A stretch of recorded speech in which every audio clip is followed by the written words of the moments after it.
George Washington Carver was born an enslaved person in the 1860s in Missouri. The exact date of his birth is unclear, but some historians believe it was around 1864, just before slavery was abolished in 1865. As a baby, George, his mother, and his sister were kidnapped from the man who enslaved them, Moses Carver. The kidnappers were slave raiders who planned to sell them. Moses Carver found George before he could be sold, but not his mother and sister. George never saw them again. After slavery was abolished, George was raised by Moses Carver and his wife.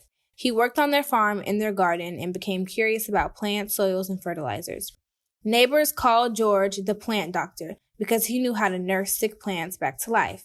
When he was about 13, he left to attend school and worked hard to get his education. In 1894, he became the first Black person to graduate from Iowa State College, where he studied botany and fungal diseases, and later earned a master's degree in agriculture.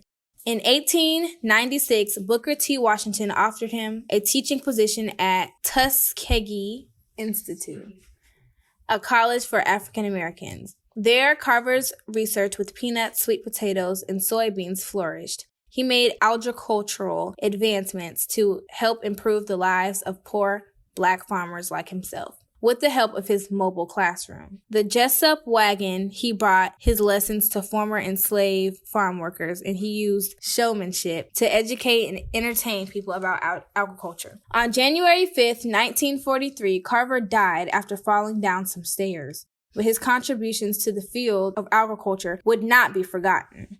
Carver became the first Black scientist to be memorialized in a national monument which was erected near his birthplace in Diamond Grove, Missouri. This has been a Black History Moment.